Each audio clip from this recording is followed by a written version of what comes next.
Modern season is over. But now it's time for standard. This week on battlechads.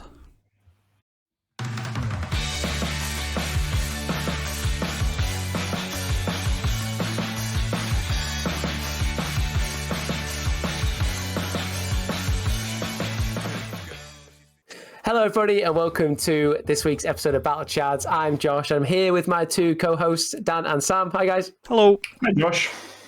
So apologies, we're a week out on our sort of podcast because Dan was away gallivanting on holiday. I was away gallivanting in a field somewhere, and Sam was just having an epic on his own. So yeah, I was also lost in the field. Yeah, lost in a field of his own mind. If it makes you feel any better, the weather wasn't great, so you know. It does. No. Yeah. Yeah. Okay. So we're back at it, should I say. At the end of this modern season, it's been an emotional roller coaster for some of us. It's been a really good season for most of us in the team I'm talking about. But yeah, guys, how was your modern season? Sam, do you want to go first? Because mine's a lot shorter than anyone else's. I'm going to presume. Yeah, mine's quite short. I know a couple of the Chad lads have been down in the dirt, down in the trenches, grinding the way through modern. Personally, I've played in one RCQ in Huddersfield, like 60 or so players, I think, and I lost my winning, and it was so awkward because I was 6 rounds. I was 4-1, but because the standings were just obliterated maths-wise, I couldn't ID into the top 8, so I had to play and got paired into Brood Scale. There were 2 Brood Scale players in like a 60-player room. Both my losses were to them. So I was able to find both of them, and then it turns out they worked in the deck together as well, and they very much relished in defeating me. But no, that was the extent of my modern season. I don't have the time for Antwerp play this year, so I wasn't able to grind as much as I wanted. But I'm telling myself that if I wanted to qualify, I would have. I just didn't want to this time, guys. Okay, that's fair. Yeah, that's fair. What about yourself, Dan? So mine was very much like yourself. So I went to one RCQ. Didn't do too great. I was sort of taking the standard season off. The modern season. We're getting into the standard season. I was taking it off a bit, just trying to find my feet with the format. I've spent so many hours grinding the last standard season for Bologna. So I figured, I'm going to take it easy, and then when it's back-to-back standard seasons coming up in a couple of weeks now, then I'll hit the ground running straight back into the format as if nothing happened.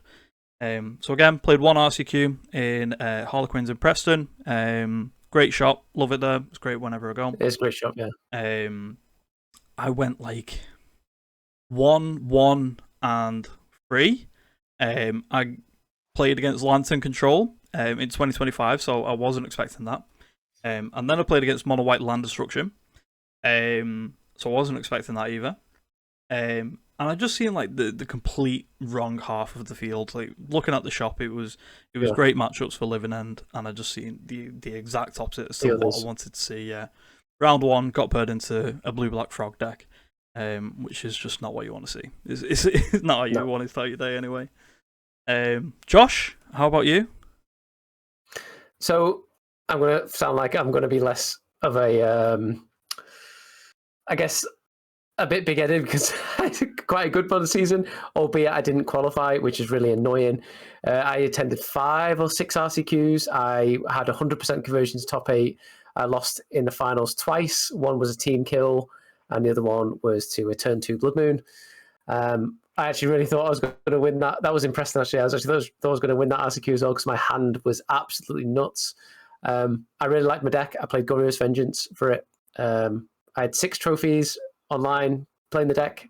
Really consistent with the deck. However, I just couldn't push it over the line and get that win, which is annoying. However, it's probably a good job because I saw the dates of Antwerp and they're not the best dates for me. So it's probably a blessing in disguise that I didn't qualify. I was actually, the last chance to qualify was today and recording this podcast in Darlington, but I chose not to go because I just didn't want to drive. I've done so much driving this week. Yeah, it's a long drive. Yeah, I just didn't want to drive this week. I had so much driving. I've just come back from a course down in Exeter. That's a 7-hour drive for me. I didn't want to do it, but I think if I had two more RCQs in there, I probably could have done it. I was definitely consistent this season. Definitely consistent. Yeah, and that's what you need, right? I think that people have in their head about the RCQ system, and this is just a shout out to George of Chad Magic as well, Josh, because I think it's quite relevant and important to talk about. Yeah. It's consistency. I mean, like, you are playing Russian roulette, whether you like it or not. And just said, oh, well, deck was very well positioned, but I lost the matchup lottery. If you lose the element of the game you can't control, you're probably not going to take home the invitation. And it is a consistency element. I think the Magic players are a bit, as a community, I think we're a bit too attached to accolades. I won the RCQ. Yeah. I've trophied with Belcher, which never happened. But, if you're consistently top 8 making semi-finals, like I know some people this season have, or even just consistently putting up 4-1 results, that's better than spiking an RCQ, because it's consistency, and consistency in your RNG game is actually quite an impressive feat. I think the spiking thing, and we'll talk about the RCQ system in this pod, because we talked about it a few times, and it's one of those weird things. Like, you've got to spike an RCQ to win it, and like the last RCQ was in, I lost in the finals. I looked at my hand, I was on the draw, and I was like, I beat anything other than a Blood Moon. That's the only thing I don't beat. And I really like my deck choice. I really felt like I had hardly any bad matchups in this meta. Like, I felt like I picked my deck. I'm really confident with my deck choice. I really like my sideboard plan. I really like my build. I liked everything about it. I just looked at my hand and thought, if I get to turn 3, I've won. Like this, I was against Boris Energy. I was like, I've got a turn 3 Atraxa, no problem. Yeah, I can do it in response to Thraben Charm, I had protection. I could have done it, but played the land. I was on the draw. Turn 1, Ragavan. Please don't have Blood Moon. Played my shock land, tapped, attacked with Ragavan. He exiled my frog. I went, oh, do you want to cast this? And he went, nope. And I was like, he's got Blood Moon. And I slammed the Blood Moon down, and I was out. And it was really annoying because I felt like I couldn't do anything. Like, I wasn't going to mulligan in that hand for the chance of playing one of his 2 Blood Moons in his 60. Do you know what I mean? I'm not going to, especially on turn 2, like, I'm not going to mulligan that hand. I could have mulliganed to an answer to that's one specific card, but then I might not have got my combo. I might not have got my answers to other threats. I just wasn't ever going to mulligan that hand. So I felt like that, like it wasn't any choice I had there. Like, it was just really annoying. And I think those annoying feelings that you get in Magic is hard to swallow, but you need to contextualize it, as you said, Sam. Consistency is key. And I think with the RCQ system, I think if you're lucky enough to attend one every weekend, and you're putting in the same consistency that, say, me and George, even though we're not qualified, have been doing, it's just a matter of attending. And yeah, it's one of the problems of the RCQ system, I think. Agreed. What, out of interest, from a Goryo's perspective, is he only answer to Blood Moon Force of Negation? On the stack, yes. On the stack. If you can fetch. So, if, for example, if I had fetch lands, even then, in that instance, turn 2 Blood Moon on the draw would have been hard. But if I would have had a basic planes, I would have had. I think I had a Celestial Purge in my hand, so like I could have answered that. It's really hard. Like if I have Bloom, if I have a basic Swamp and a basic Island out, I can win the game off that. Yeah. You've got to have to fetch lands for it. And it's just interesting. Blood Moon, I mean, the mana base is really. I mean, I've just recorded a Goryo's deck tech, so check that out. It'll probably be out before this product gets released. But I just had my attempt of doing a Goryo's deck tech on my own, and I explained that Blood Moon is a problem. It's the mana base is one of the sort of the downsides, if you will. Yeah, because especially if you get Blood Moon, it's not really, you can't really answer it with Solitude. You can't really answer it with anything unless you just fetched around it. And but yeah, anyway, that's by and by. I mean, as we've said, like consistency is key, and whenever you do rock up to an RCQ, you've got the know that you're gonna make top 8 at RCQ. and we spoke about on the podcast, is sort of going up them steps and saying, I'm going to win F&M, I'm going to win RCQ, going for. So, really, really good job. It just shows that you're a good Magic player as well, Josh. So I think the RCQ grinders that we're seeing locally, especially in the north of England as well, are all really good players too. They're going and they're after blood too. So it's good. You get some really good games in. The people who sort of like half-ass it and put decks together in the morning, they don't really do that well in the RCQ level. But it's the ones who really know the format, who really understand.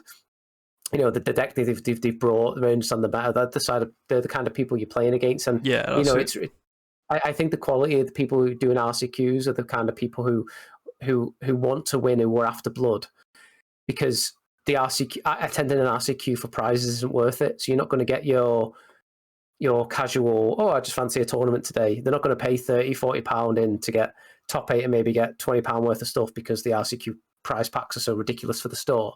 Like, they're not the kind of people who are going to play these RCQs. The kind of people who are going to play these RCQs is, I want the invite. Yeah. And so you're essentially like playing against those people, because it's not a Saturday tournament you go to anymore. It's not a Sunday afternoon tournament. I could get some prize. I'm not really bothered about going. Those people aren't going to be there. Yeah. So exactly. it's a big investment, and you are getting some sweaty games when you go, which is great. Yeah. There's nothing better than having. I know, like, the flavor of Magic is your two wizards who've encountered each other and you're having a fight. There's nothing better when you actually have a really back and forth competitive game of Magic where you do feel like a wizard. Yeah, it's fantastic. So if the RCQ, I mean, like, I think the general consensus is that the RCQ system isn't what a lot of people like. What would you guys put in place to change it? Go on, Dan. I've got some thoughts on this, but I'll let you talk first. So we've spoken a lot on the pod recently, well, let's say recently, for a long, long time now, where we feel like that the RCQ system, it's not exactly worth it. So if you look over in America, the RCQ kits are like $50, give or take, per shop, whereas over in the UK, they're £100 to £120 plus for the exact same 140, kit, I think they are, give or take. So then you got these kits.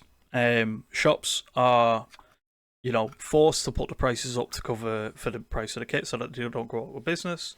And then some shops are fortunate enough to also put, decent prize support behind this entry as well. So when I won Preston last year, when it was like 60 people there, give or take, I think I walked away with like maybe £80 cash and then £120 store credit as well. And that's like split across the top four. Yeah, that's because of the numbers and because of the price. So it shows that in some cases it can work, but when you've got this inequality of shops in England having to pay, all the way up the ranks for the same kit as what they do in America, and in America you do just get like these F&M style RCQs where you just go 3-0 and you basically go to an RC. Whereas in England, because there's not as many and because they're so expensive, so shops can't afford to buy into the RCQ package to begin with, and then you've got people showing up that are already qualled and knock you out essentially right out the gate in round 1, round 2, because they're there either to scoop the friends in or they're there to win some prize support. So sort of like maybe the one thing that I would change is if you are qualified then you can't join another RCQ, but it seems impossible or very, very hard anyway to sort of police that. Especially because with the companion app you just need to sign in with an email address. A lot of people can just make a brand new email, whereas the DCI numbers way back when, I've still got my number wallet somewhere, that was a number that was assigned to you and your person, and you couldn't have a different DCI number unless there was excruciating circumstances where you moved countries or whatever and they couldn't find you. So that would be one of them for me, is just police that a bit more. So I've talked about, should people who are qualified join RCQs, and I have two thoughts about this. One, yeah, if you only get people who only need the qualification who join, because amount of times you get knocked out in the top 8. Oh, I'm already qualified, and then they scoop anyway in the finals because they're after the little prize support that there is, which is fine. And I think I would like that system to be a thing. You're qualified, you don't do this tournament, etc. Yeah. But then because of the prices that the stores have to pay, then the support for the stores then goes down. Exactly. Because there's only very few sweaty competitive players exist, especially in the UK. Now, Canada have this problem as well. I've noticed that just from looking on Twitter, where they have their packs are expensive. That means if they top 8, they get they paid $30-$40 into the tournament and they get $20 for top 8 in. I think that you should be able to at least make your money back in top 8. Like if you top 8 at the tournament, it should at least be a free tournament. Yeah. But the way the finances is and all that good stuff, like that shouldn't happen. And I don't think it's down to the players to try and figure that out. I think they need to figure that out. They need to have a word for themselves, because the promos that we're getting as well, are so awful. Awful. Like fauna shaming and that other thing. Like what a load of yeah. They're just irrelevant cards. Yeah, just irrelevant. Like it's just I'm going to give mine away to my local community. I think I'm just what do I need them for? Yeah. So the promos aren't even worth it. So even if you get the promo and it's like, oh, I've got a £100 promo here, great, totally worth it. But then you'll get the people who are not interested in qualifying, entering those tournaments. Then, so it's a bit of a double-edged sword in that respect. I don't know how you would police that. I think if Magic was more popular, like it was before COVID, like people used to smash Magic tournaments all the time. The old RPTQ system or PTQ system. I think that was great. It's really tough. I think the main problem is that, and we've spoke about this numerous times in the pod now, is it's just the absolute see-off prices of the RCQ kits. And I get it, it's paying for the RCs and all that good stuff, but the time investment for, like, if I was to just go to an RC, like an open, like it was an open GP open, I'd spend £100 on a ticket. Yeah, that'd probably be cheaper than the amount of times I've gone to an RCQ and what I've got back from an RCQ, because I've top 8'd every RCQ I've played, and I'm definitely minus money, 100%. Like definitely minus. I've not made any money. Yeah. In terms of value, travel, whatever. I think my solution, honestly, would be bigger open tournaments for prizes, like your opens or whatever's, bigger open tournaments of prizes. And if you do well in those big tournaments, they have RC slots too. I think that's what the RCQ system is inherently flawed, and it's inherently flawed in Europe. It's inherently flawed everywhere, and it's interesting because the European RCs are more attended than the American ones. I've noticed. I think our RC was bigger than the last American one, and yet you get more freebies. Also, the American RCs, you could 5-3 to day 2, and we have to 6-2 to day 2.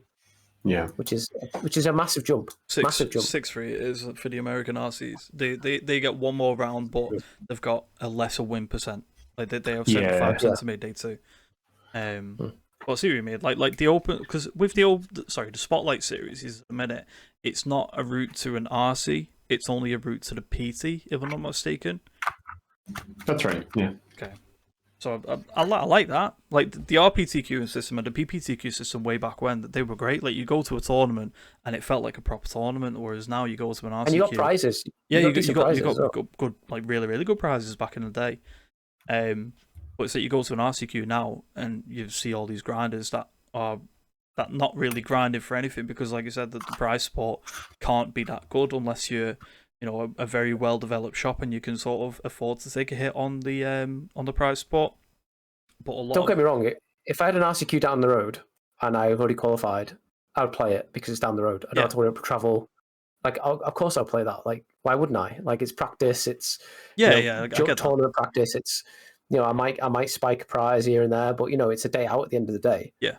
But when someone like me has to travel minimum 2 hours to my closest RCQ, it's an absolute bite, and it's very frustrating. It's very frustrating, especially how close I came this season to qualifying.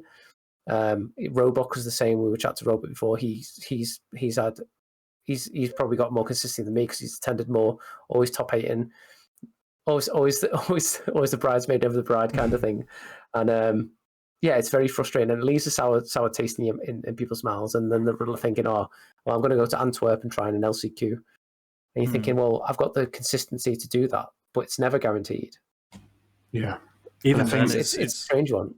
I was saying that to George as well. So no matter how consistent you can be, variance is massive in the game itself. So you can just lose to not drawing your third land, or getting blood moon on.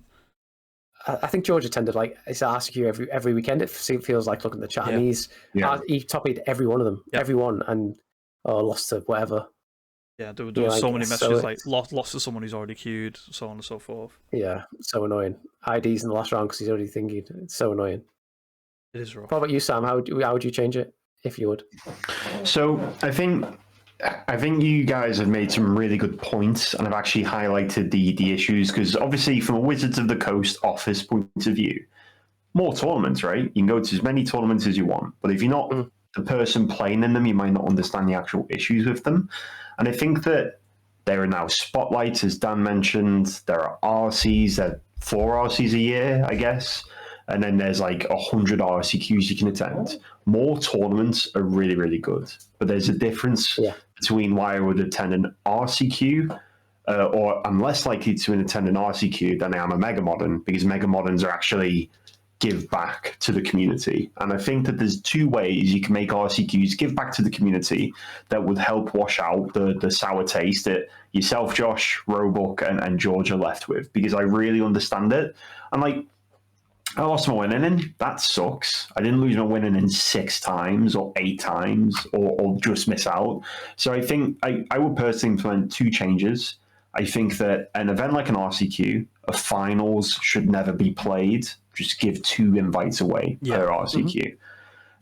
If you give 2 invites away per RCQ, you remove a lot of the tension. You remove a lot of the time constraint for players. Oh, well, I made the semis this time, but next time I just have to make the finals, and I don't even have to play. Just that I think at an event that's this brutal, you should never have to play the finals. Give away 2, because what's it going to change? What's it going to change? Secondly, I'm not a big trading card game guy outside of Magic, but I see Lorcana get insane promos. I see Flesh and Blood get insane promos. You know what the RCQ top 8 promo should be? It should be Mox Opal. Why not? It's not going to it's not going to crash the price of Mox Opal. It's not. There's going to be a cheaper full art version. If you really want to police it, put the shop's name on it. If they brought a kit, because the issue we had with Versasog was obviously shops were cancelling their store champs and just selling the promo on the side. Yeah.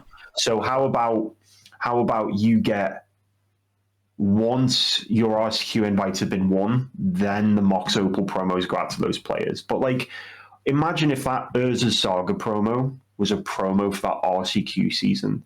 You have an incentive, because now there's 2 invites per RCQ, and now, I lost in the semis. I'm going home with a promo that's worth X amount of money. Sure, obviously, it's going to crash in price.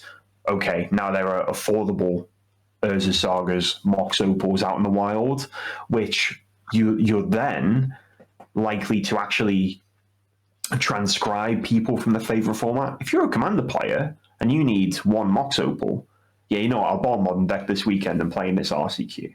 And now you're actually opening up your event to the community rather than to the format. Yeah. And I just think that, what was it? Was it Fauna Shaman? Yeah. Fauna Shaman doesn't even see playing Commander anymore. It's embarrassing. It's why can't it be? I'm just trying to think. Mox Opal desperately needs a reprint. Any card that's an emergency reprint, put it into the RCQ system, or even just a well played card, like a consign to memory or something, or a fatal push, something. Yeah, something cool. You have enough secret layers that you have, I imagine, a backlog of really interesting art. But give me. I'm trying to think of a card off the top of my head. Give me a Thundertrap Trainer, which has seen a lot of play in Modern at the minute. Give me a Thundertrap Trainer that's just got the craziest art you've ever seen on it. Make it exclusive as an attendance promo. Make the top 8 promo worth playing for. Yeah. My big issue with these events is there is 1 winner, regardless of how well you play, regardless of how badly or well you draw. There is 1 winner, and it's not even an incentive for the top 8 to go back. Make it an incentive. Give me good promo. Give out 2 invites per one, and then you're pushing it towards a more, rather than 20 people or 60 people, maybe you push on 80 people for a big RCQ, and that way the prize support trickles down. So it's almost like a self-healing process. Four slotters. Yeah, exactly. Like I won an RCQ. I won one of Axion's ones, but the relief, just a flex, guys. Sorry, just a flex there. But the relief I felt once I won my quarterfinals, I'm in. The rest of the day does not matter. Yeah, let's have some fun instead. Yeah. Just that's quick, how I would do it. On the promos, like it's not even just printing good promos; it's printing relevant promos. So in the Pioneer season last year, the top 8 promo was Goblin Guide. It's not Pioneer legal whatsoever. It's not even played in Modern. It's just, what was the point? And it was like the RC promo wasn't a Pioneer card. It was Seasoned Pyromancer. It was like, what's the point? And this is like we mentioned, like Fauna Shaman, no one even plays it anywhere unless it's like Kitchen Top or like Cube or anything like that. It's just, the promos for RCQs are abysmal. It's like, just to segue on, Store Champs promos, bussing, right? So you've got the Scythia Brass, the promo for the current Store Champ season.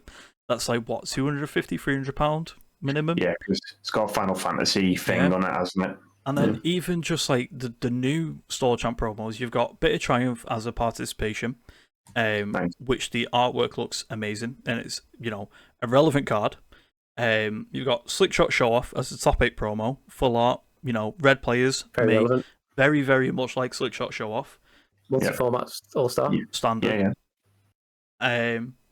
Great. And then the top 8, the winner, I'm sort of twisted my own words there, because it's not a standard legal card, but it is Fable of the Mirror Breaker, which is just a great card. Yeah. So and these promos, this is frustrating. Go on. No, it's just when it's a problem, fine. There's a mistake here. Feedback is welcome. Let's make sure, if we complain enough as a community, sure. But what's frustrating is they know how to do it. Yeah. They're just choosing choose not to. That's it. Yeah. I think the RCQ system would be better if you could go for prizes. So prizes would be like, oh, I'm going to do it because the prizes are great. I'm not really bothered about the invite, but the prizes are great. Mm-hmm. But if the invite is like almost secondary. So we're talking about tournaments before, more tournaments are better. But now the RCQ system has cannibalized winner box tournaments. It's cannibalized. Yeah. Like, let's just do a Sunday, Saturday competitive tournament, some good prizes, have a good time, play whatever your deck is, and there's no need to spike this. Like, the prizes trickle down. Would it be like a booster win or something? Mm-hmm. But an RCQ system, you go and you'll have a 14-person RCQ, say, and if you go to the finals, you have to play. You have to at least be there for 7 rounds of Magic. Yep. So you're 5 in the Swiss. Whether if it's a top 4, you probably have to go 4-1 or 3-1-1 to get to the top 4. So you've got to play like a decent amount of Magic, then play 3 more games of Magic. So you're playing like quite a heavy amount of Magic just to get to the finals. And it's a lot of Magic for your investment and all that good stuff. But as soon as you're out of top 8 contention, there is no reason for you to be there. No point. Yeah. If there's like prizes that trickle down, then you have people who paid in, and I'm getting a full days of Magic because I've got a reason to stay. Do you know what I mean? Yeah. Like, even if you don't top 8, I've come 9th, but I still get 5 boosters or whatever, or I've come 16th and I've still got 2 boosters, whatever. I've still got something to play for. Yeah. But now it's like, as soon as I'm out of contention for top 8, there's no point me being here, which I think is bad, because you're paying essentially to do an event. But people now are paying to a chance at this. Like, you go to a tournament, you've got a 1 in 16 chance. Like, you don't know how that game's going to match up. Say if you've got a 60% win rate, you've got 40% chance of dying somewhere, which is pretty relevant over 7 games of Magic. That's like that's even if you are solidly consistent, which I would say I was, even if you're solidly consistent, there's a good chance you're going to stumble somewhere before you get that win. Really good chance. That's why when we went to that tournament in Manchester a few weeks ago, that's why I really, really liked it. So yeah, even though though it just went prizes. So I lost when winning it for top 8, but like the concept of having prizes trickle down, and even just like the sponsored table by Axiom, where if you got paired on table 5, you've got a chance of winning. Prizes? Yeah, it was great. I came away with a £60 ticket at the end of the day. It's like you sort of wanted to stay, even if you was doing awfully, to see whether you got paired on table 5, and then if you did, you wanted to stay at the end. It's like, oh, did I win the ticket? Am I going to Axiom? I obviously forgot that bit and got off before they announced that, I won the ticket. And I see the message off of Josh when I got back to my car saying, you won the ticket.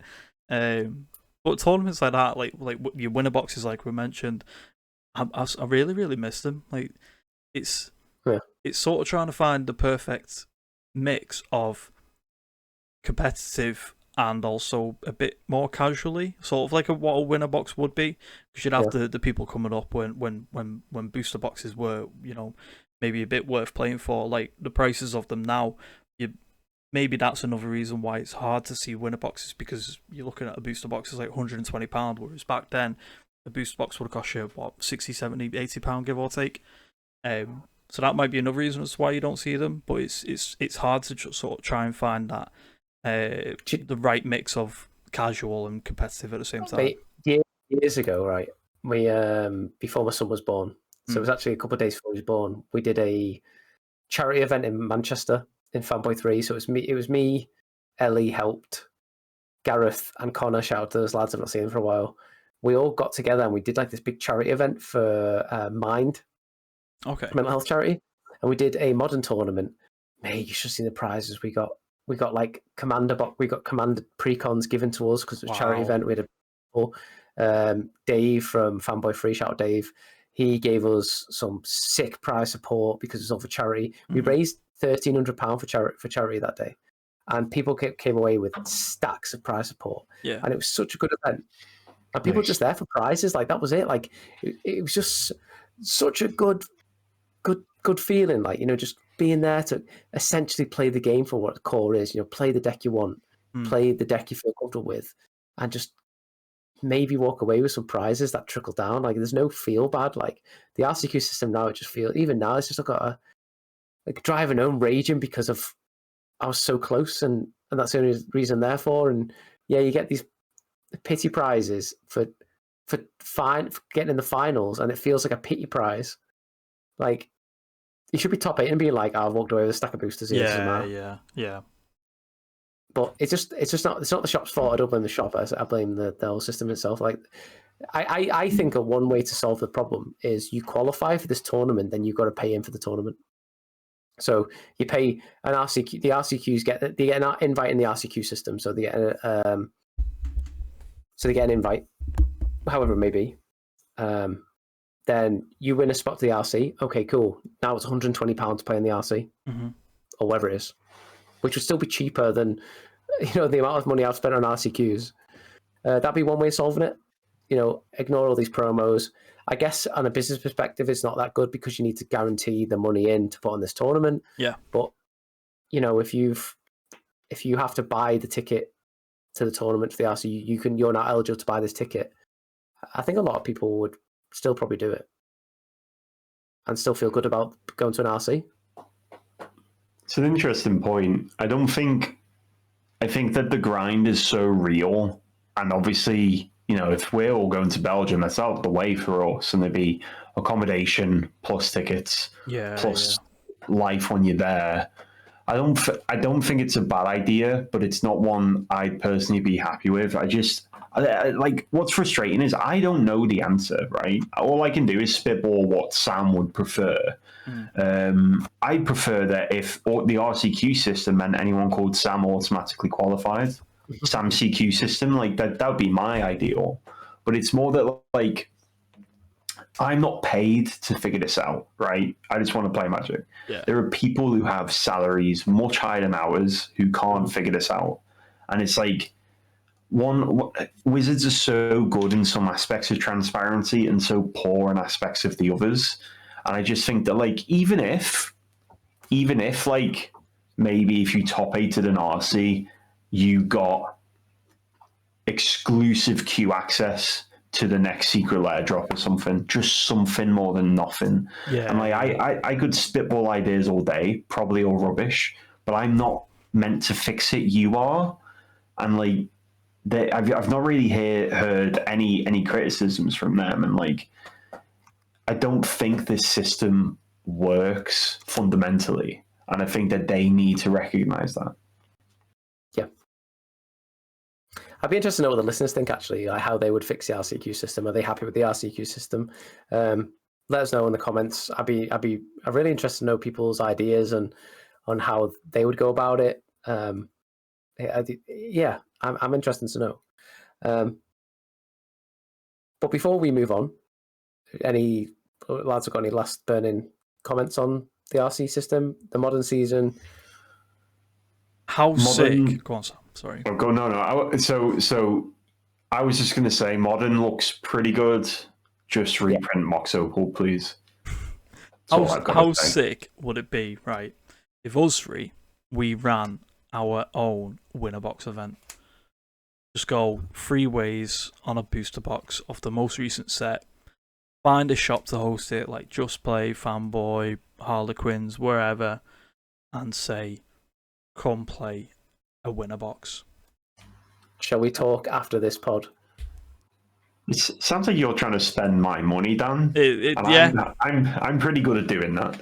But yeah, maybe we'll speak. Let's talk after this podcast. Just anyway, while we're still on the topic, sorry. So going back to the cool, competitive but casual events. So Harlequins have got a team trios event on in a couple of weeks, in September time. September. But that's during the peak of RCQ season. So I think maybe if Harlequins can prove that they're still going to get the attendance to this event, even though it's still RCQ time, who knows? Maybe it's back. All I know is I'm not on the team with you guys this time. Yeah. I can't drag you down again. Yeah, we're splitting up. The band's not getting back together. Sorry, everyone. I'd do a team of you again. I just wouldn't do that event again. No, not 2 trios. God. Unified's probably more harder than what we did, though. Do you know what I could do as well? I have exclusive rights to the token artist for Axion. Nice. Let's talk after the podcast. So, before we do move on, though, I just want to say that we, Chad Magic, and therefore the battlechads sort of Chad Magic family, we're all sponsored by UltraPRO. UltraPRO make amazing deck boxes, sleeves, and I need to shout out their new sleeve line, or the sleeve line they have out called the Apex, the Apex sleeves, which sort of look like this. They have the great wear and tear, I swear. Like the amount of times I goldfish this deck and the amount of tournaments I've played this deck, and the sleeves are still going very strong. Check those out. They've been very good to us, and I can't stress how supportive we are of UltraPRO and the work they do and the products that they're bringing out at the moment. Yeah. So shout out to UltraPRO. Also, if you do fancy a bit of dirty Commander, check out Chad Magic. They have some fun videos. I would highly recommend the video they did with Howland Salt Mine. That was actually brilliant, where they played 4 the saltiest commanders that they could find, which I think Commander is a toilet format. However, I really enjoyed that show. I actually watched that all the way through, to be fair. Christian will be pleased to know. Yeah, it's really impressive for you as well, Josh, to be fair, to watch. Yeah. Cool. So, standard season is dawning upon us. But there's also a rotation. Now, Sam, you mentioned something before about just want to tell us about the legality of rotation and Edge of Eternities that's coming out soon? Yeah, so obviously we are now in first gear. Well, that's not how cars work. You can tell I can't drive. We're now in 6th gear for set releases. So sets coming out thick and fast, basically. This guy's driving an Audi. Yeah, I'm glad I'm glad I went all the way around that to say sets are coming out. But yeah, sets are thick and fast. We're seeing a lot of them almost in an unprecedented fashion. And this is the first rotation, I think, since we've been on this full steam ahead type strategy from Wizards of the Coast. Yep. And there's a lot of, I've seen a lot of discussion. People think that rotation is happening on August 1st. Rotation's actually happening this Friday.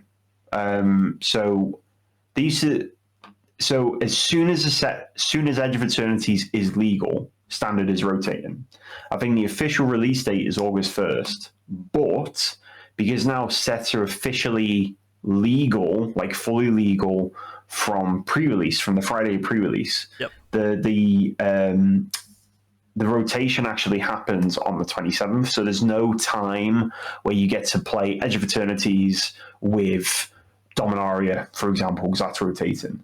It's just an important thing to mention because Standard season is upon us, and, well, about to be upon us next weekend, and it's going to be a completely different Standard than what we're used to. And this isn't just me chatting wham. This has been confirmed by Wizards themselves, so just thought that was important to mention. As tweeted by Fire Shoes as well. Yeah. He quote tweeted someone who is on Wizard of the Coast staff team and stuff. So it's a bit of an awkward one, but I think that actually should breathe some fresh air into the RCQ season because there's no if, whats, and buts about what standard you're playing. There is one standard for the season, right? Yeah. Which is fine. It's fine. Yeah, it's really interesting because we're losing quite a bit of sets. We're losing. Let me just get my computer thing up. So we're losing Dominaria United, Brothers War, Fire Exo RB1, Marching Machines, both of the March Machine set and the Aftermath set. We're losing quite a bit of them. So that means Cut Down is gone. I'm just thinking of my blue black deck. Fairy Mastermind. Fairy Mastermind is gone. Shieldred's Edict is gone. Shieldred is gone. Sorry, not Shieldred Edict. Shieldred is gone. That's Shieldred's Edict. And then Go for the Throw. Go for the Throw. A lot of black walls getting hit. Nice. That's the one that I'm concerned about anyway. What are the sort of like main hits are we getting? I mean, we're going from like a really big standard to like a standard nearly half the size now. Yeah. Yep, with 7 cards missing. With 7 particular cards missing from the format too. I'm excited.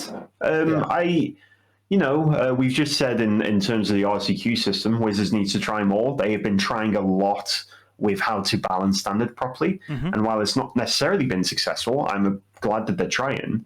Edge of Eternities looks... So, like, Edge of Eternities looks pretty cool, and it looks like a strong set as well. Stronger than Final Fantasy. I think that people are expecting Final Fantasy to be very, very impactful, and it just hasn't done that. Yeah. Which is good, which is a good thing.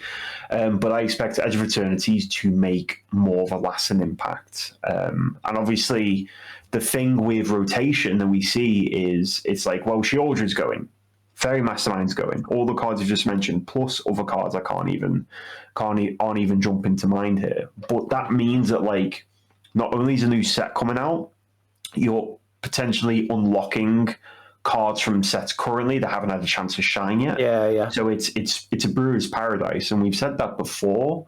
But like Final Fantasy hasn't made an impact. I've literally just said that. I could imagine new cards from Final Fantasy seeing play. Yeah. There's like a really cool Tifa landfall deck, which is kind of doing well, and now the door's open for that to do even better. It's very, very cool stuff. And Edge of Eternities, even though it's just magic in space, I'm not sure about you guys, I think they've done a really good job with their aesthetic, their style, just the theme and flavor of the cards is really cool. Yeah, I like cool. That. Yeah, it's sick, and especially since like we've seen Murders in Call of Mana, it's all your favorite characters wearing a detective hat. Then we've seen Outlaws in From the Junction. It's all your favorite characters who've taken off the detective hat and have now put on a cowboy hat. That's pretty cool, right? And I'm glad to see that this isn't just like, now they've taken off the cowboy hats and they've put on a space helmet. The set actually feels like a proper... bit like Kamigawa Neon Dynasty. 100%. Images, but it still has that theme of that cool uniqueness, gritty feel of, That was a sick set. Really sick set. I actually think that's one of my favourite sets of all time. I actually love that set. Yeah, it was like Pauper. It was like a Modern Horizons for Pauper. That set. Yeah, that was. So, yeah, it was really good, and I think that we've seen Dimir mid-range in Standard have a really strong step forward because obviously, it didn't get anything banned, and now I'm interested to see how the main mid-range are losing a bit. These other cards coming forth to tango in the limelight. I'm quite excited. Is there any decks you guys now want to play with Edge of Eternities coming out, or are you sticking to the old favourites for now? So I'm looking at a few. So you've got the Una. Is it Una? Naya Una, I think it is. Yeah. But it's basically the new Zer. So you sort of like discard these big summon enchantments from Final Fantasy, like summon Behemoth, or I think it's called. And then you play Una, bring it back, and then you've got it. And it's got lifelink on your turn and Ward 2. Nice. So I'm looking at that. I'm looking at Team Rotters. I'm looking at good old red green aggro, and I'm also there was a fourth one, but it was a bit memey. It was sort of like the Cat Packs deck from back in the day, where you played Demonic Pact and Harmless Offering and just give it to your opponent. I just want to play that just as like an FNM fun. Oh, look at me deck. But you're losing a lot. Like, you're losing Go for the Throw.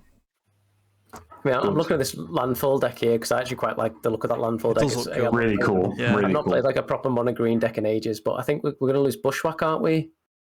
No, Bushwhack was in Foundations. Was it? Yeah, I think that the mono green landfall deck is pretty rotation safe. Oh, right, okay. Ren and Realmbreaker, that's going, isn't it? Yeah. The sideboard options, Nissa. Yeah, I think these little sideboard things are going to be easily thing, but that like a deck. I'm going to have to buy myself some Tifas, Bristly Bills, and Traveling Chocobos, which don't look the cheapest, but I'm really excited by that. But I do think so. Shout out to Freddie Barber. He sent me a blue-black list that looks really cool post-rotation. So I think I'm going to be probably trying that. But I think the great thing about this is I'm going to be trying loads of different standard decks to stuck on one. And I'm really excited for that because I've not played Standard since previous season, and I really enjoyed Standard then. Really found a deck that I really love. I kind of love the Explorer until you find a deck you click with, and then you sort of like invest in that deck. It's so good. I think Standard rotation sort of delivers that. I would say though, what Sam's point before about decks getting unlocked. I've seen some like interesting. I've seen a bird tribal deck the other day that looked really powerful. Yeah, I've seen that. Yeah. But not in this meta. So I think that maybe you're right. This will get rotating. The power will go down, and then we're going to look at like the floodgates being opened, as you were.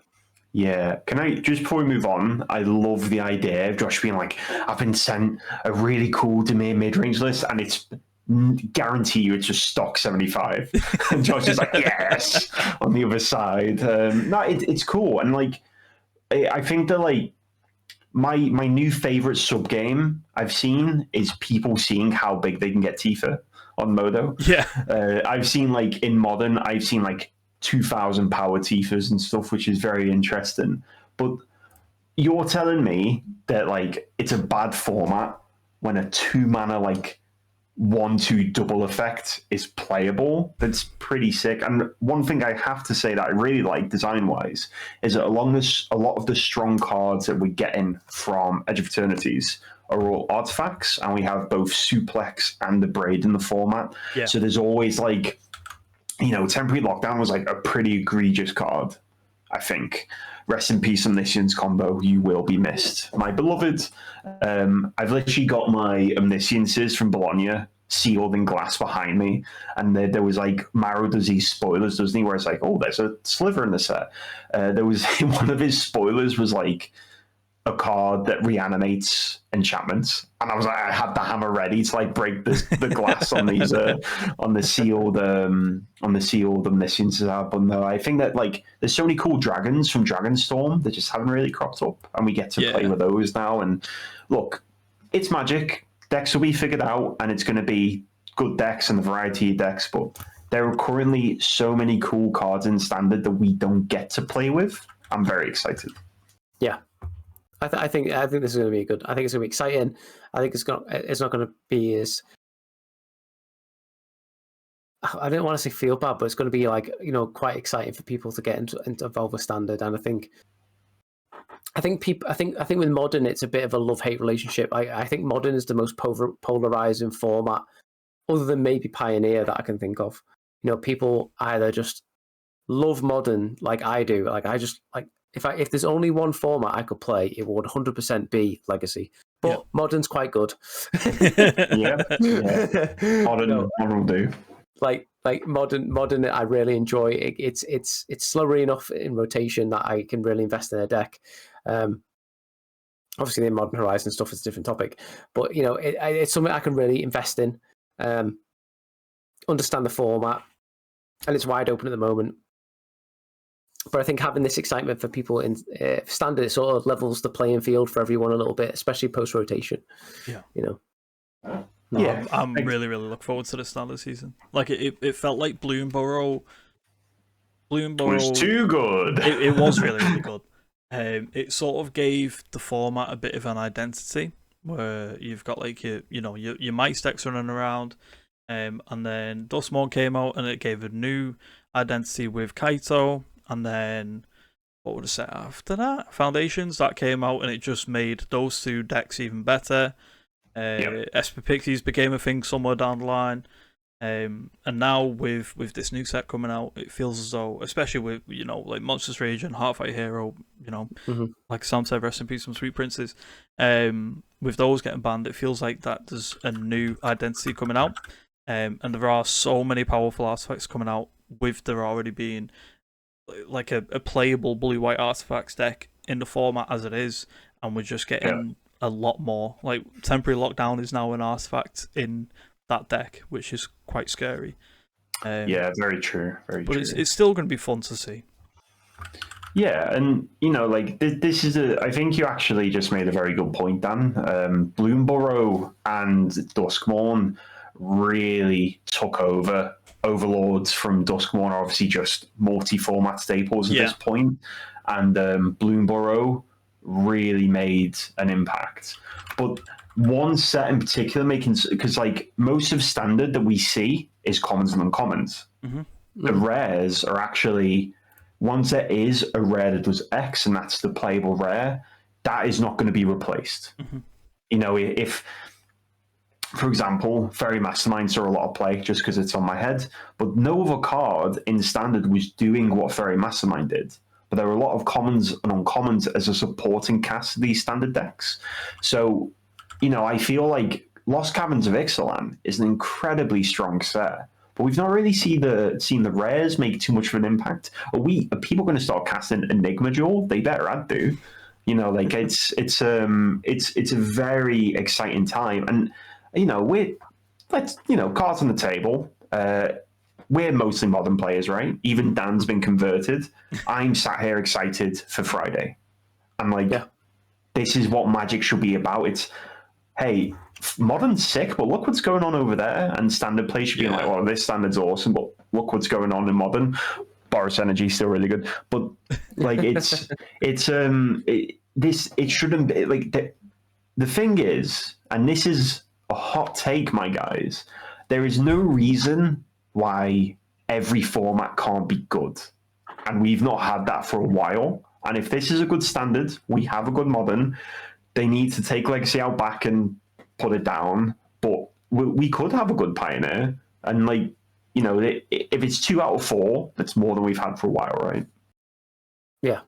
There's always been like really poor formats, really great formats, and I'm happy with the least accessible format being the worst format if it has to be. Yeah, I agree.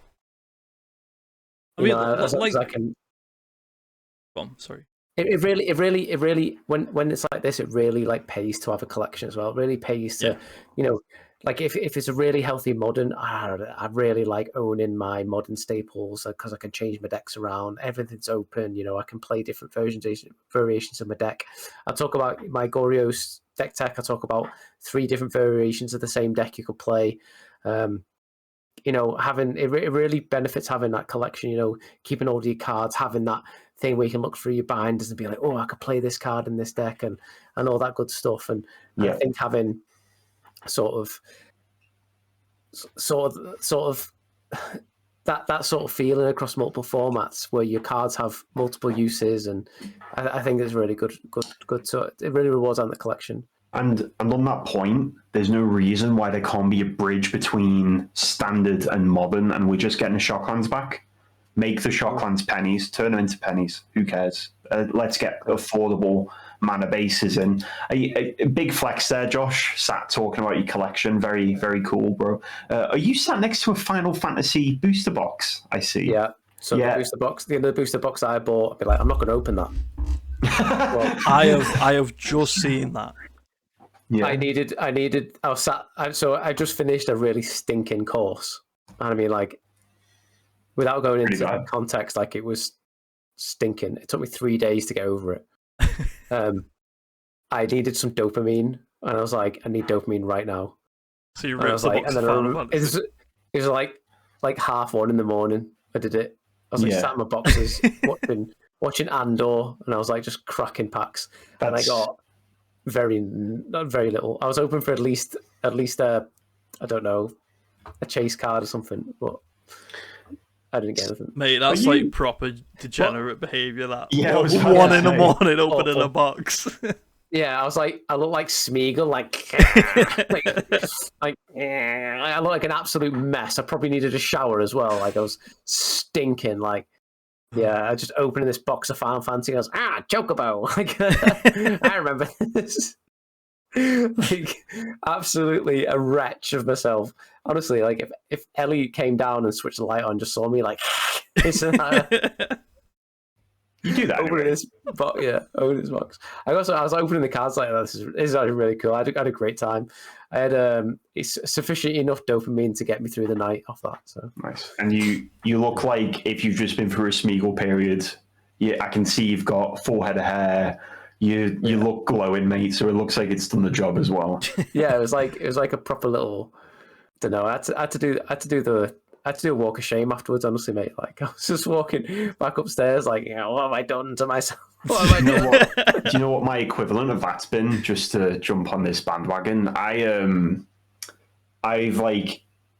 find it hard to juggle hobbies, and I really like gaming. Like, not, but and I've not been able to game as much recently because I've been so devoted to Magic. But last night, I need a little bit of dopamine. I found myself playing a Resident 4 Evil remake. It was like 2 a.m, and I was just sat there in like boxers and a robe, and I was like, "This is the life." I am having such a good time. But it's cheap, a little cheaper than the Final Fantasy booster box. But I vibe with that. I vibe. Well, I got this cheap off Lucas. I think I paid like $140 for it. Yeah, that's quite good for a Final Fantasy box. That's really good. Yeah. I bought it off Lucas, and he Googled it afterwards, and he was like, "Oh no, I sold it for too cheap." I was like, "You get wrecked, loser." It's literally already open, Lucas. Tough luck, mate. Tough luck. Yeah. To be fair, it was in my attic for like a week and a half before I opened it. It lasted quicker than my Japanese box of Kamigawa that I said I was never going to open. Oh, it lasted 3 days. We all knew you were lying to yourself with that one. That was like such. You didn't have to say it, but you chose to say you weren't opening it. I could be dead tomorrow. Do you know what I mean? I could get hit by a bus, and I've just got an unopened box of Magic that I didn't.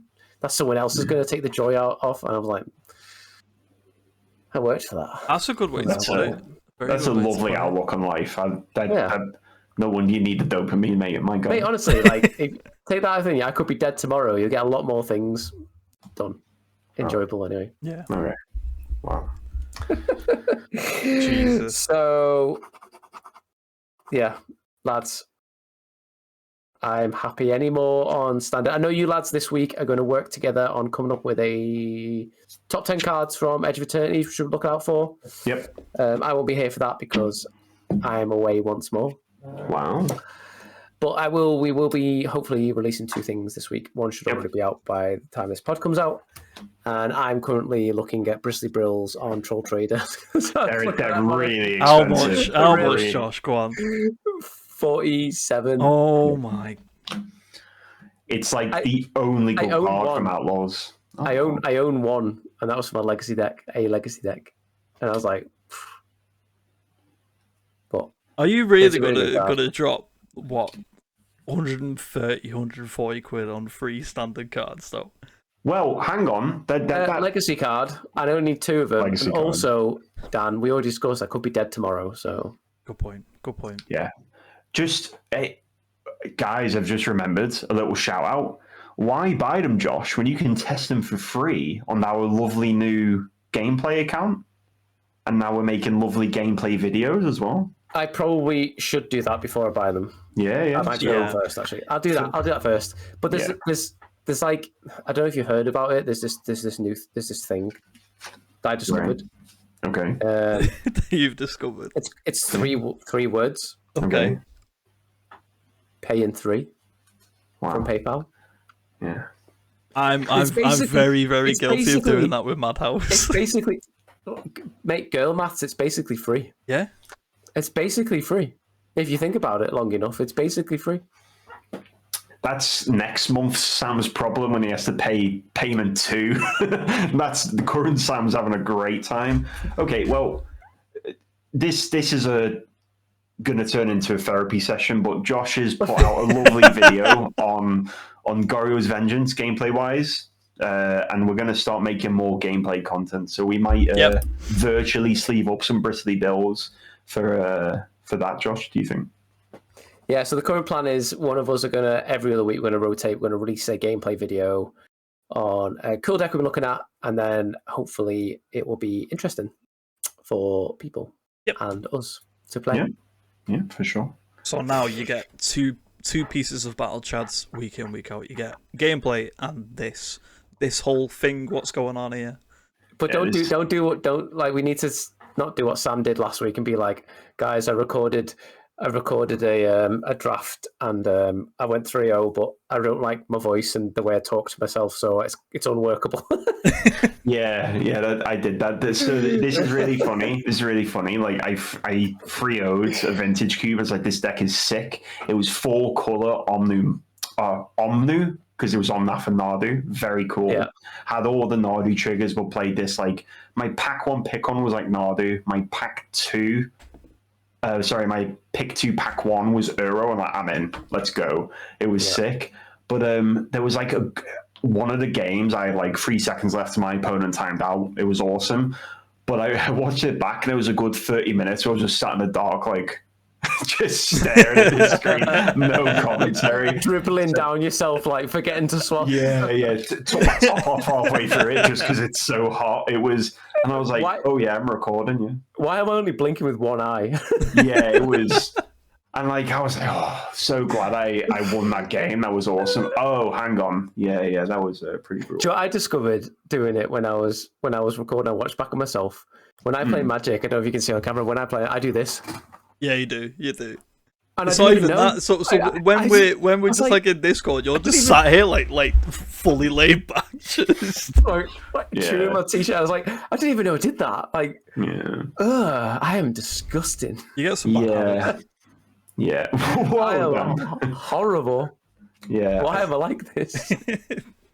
Look, I promise everyone before there's going to be a very long break, I think, after this one, before the next Battle Chads episode, there will be some soul searching in the middle. Yeah. That's why we're recording 2 episodes this week, so we can all go through a joint therapy session.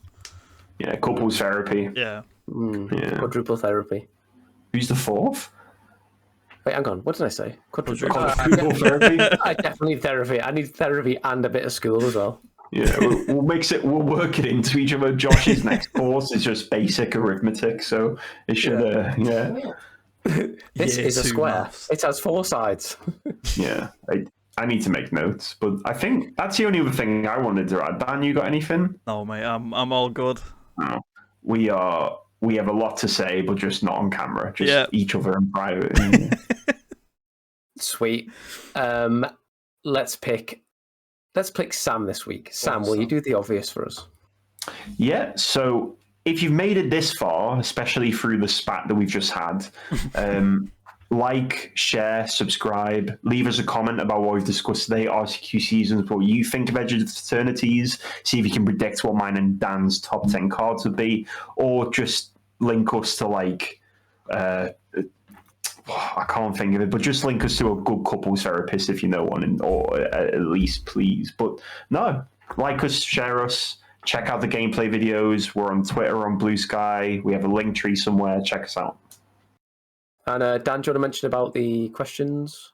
Yes, we don't have any this week, but in the description on one of the first lines, it's got brand new viewer questions. If you click on that link, you can type in a question and leave your name, and it comes straight to us. And on the podcast next time we're recording, we will read out those questions live on air and bring them back to your ears. So if you have any questions, click on a link, answer it, or ask it rather, and we'll answer it. Cheers everyone for watching this week and listening, and we will see you next time. Bye. Thanks very much. Catch you next time. Bye.